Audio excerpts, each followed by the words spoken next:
haineuse de s'en prendre aux élus, aux forces de l'ordre, aux journalistes, aux étrangers, aux juifs, aux homosexuels.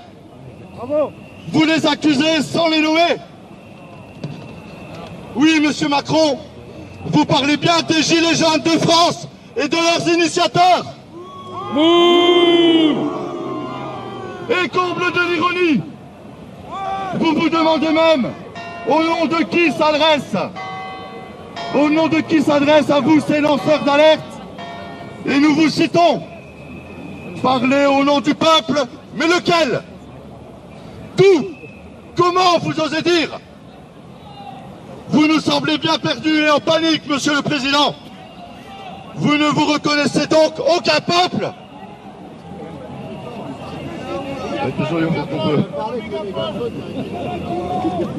Monsieur le Président. Non mais c'est bien, non mais c'est bien. Je suis pas sûr que ce soit mieux. Est-ce que vous entendez mieux? Oui. Ah, bah voilà. Ouais, les deux. Il y en a un qui tient le micro. Monsieur le Président. Ah merde. Ce mouvement que vous ne reconnaissez pas, à l'image, ne vous en déplaise, s'étend et se renforce à mesure que vos concitoyens se font matraquer, gazés, enfermés à ciel ouvert pendant des heures dans un non-respect incroyable des droits des citoyens. Le livre la suite là. Démission Macron, démission Macron, démission Macron, démission Macron, démission Macron, démission Macron, démission, démission. Jérôme, la deuxième page. Jérôme, bouge pas, s'il vous plaît. Non, le jour de l'an là. t'as plein de griffures. C'est son chat. Alors, monsieur Macron, vos actes et vos paroles sont clairement discriminés. C'est tellement condamnable. Vous regardez les droits de l'homme. C'est la deuxième page, c'est la regarde. Attention, il y a un étoile qui est parti. Ok.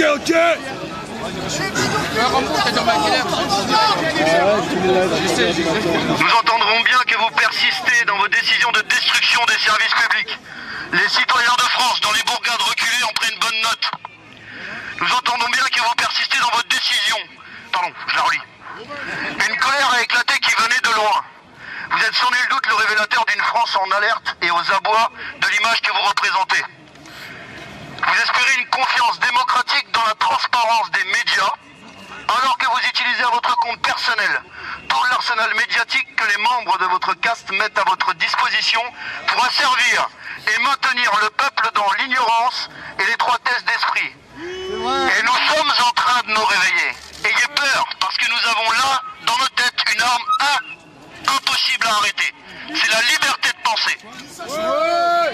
Monsieur Emmanuel Macron, vos actes et vos paroles vous ont clairement discrédité et sont hautement condamnables au regard des droits de l'homme, valeur essentielle dans laquelle les citoyens de France se retrouvent profondément ancrés.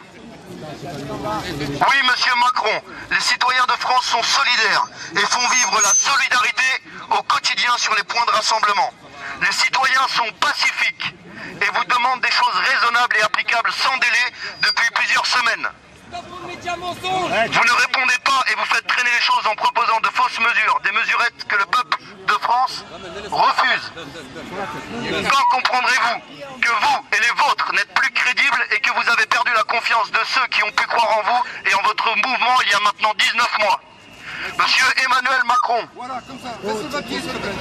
Monsieur Emmanuel Macron, prenez-vous un seul instant conscience que les propos que vous tenez devant l'ensemble du peuple de France sont de véritables appels à la révolte citoyenne, voire à la guerre civile pour ceux qui n'ont plus rien. Comprenez-vous que vous appelez à une véritable lutte des classes néfaste à l'unité et à la cohésion de la France? Que pensez-vous des nouvelles mesures qui s'appliquent dès ce jour aux demandeurs d'emploi? Vous êtes satisfait de votre planning?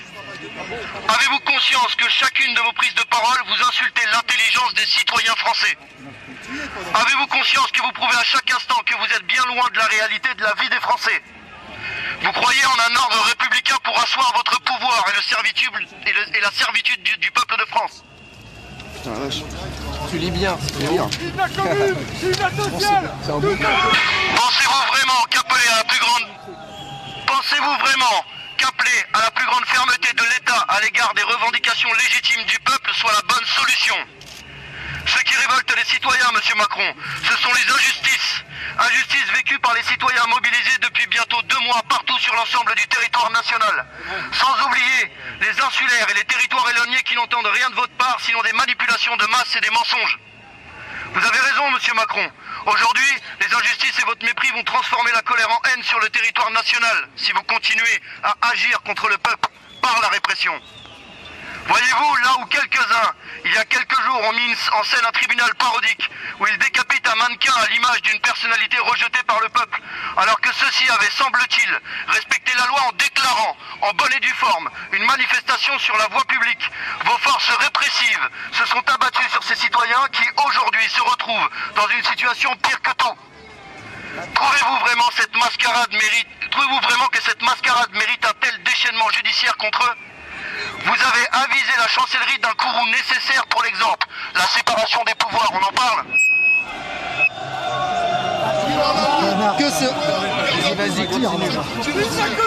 sera la suite? Vous continuerez à restreindre les libertés individuelles au point d'arrêter quelques-uns qui se baladent dans les rues de votre capitale en portant des bougies pour la simple envie d'aller se restaurer et de porter honneur à des personnes blessées et décédées. Arrêtez vos provocations à l'endroit du peuple de France et écoutez-le vraiment. Nous vous dispensons de verser une larme bien séante lors de vos allocutions. Le peuple de France ne vous fait plus confiance. On va arrêter là, je pense. Non, je pense qu'on va arrêter. Menteur! Macron menteur! On est de plus en bravo! Si tu peux placer un mot sur les médias et du contenu pour donner les bonnes infos, n'hésite pas. Ouais, mais le truc, ça va être compliqué. Comme tu veux, comme tu veux. Ça veut bouger, mais je sais pas si on peut le faire. On remercie les médias qui disent la vérité.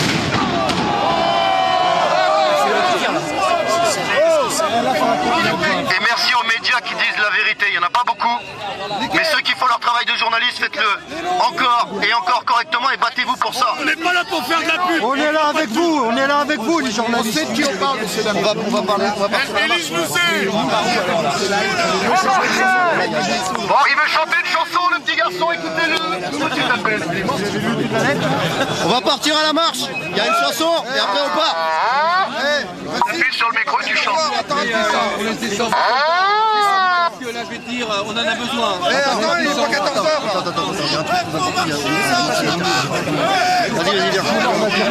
Là, on a une petite allocution de 2 secondes de quelqu'un qui est très important, là. On a déjà vu. Bravo, monsieur Monté. On est tous importants. Oui, bonjour à tous. Casque bleu. Garde à vous. Je suis un béret bleu. Vous savez ce que c'est un béret bleu? C'est la paix dans le monde. C'est l'ONU. Hein, on respecte les gens, on a un respect. Les anciens soldats, on n'aurait jamais tapé les gens. On a un respect pour les personnes.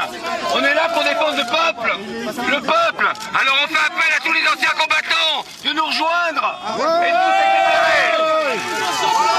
On fait appel à tous les combattants, tous les anciens combattants de nous rejoindre à tout prix et défendre le peuple comme ce qui est prévu. Défendre le peuple.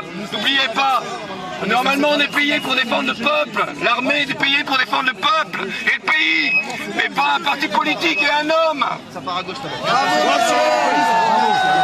À 14h, attends un peu là. Allez, maintenant c'est parti, on y va. Tout le monde est en train de partir déjà. 14h, il y a des copains qui vont arriver. Faut leur donner l'info. Et voilà, vous venez de le suivre en direct, la lecture de cette lettre ouverte à Emmanuel Macron en réponse à son allocution lors de la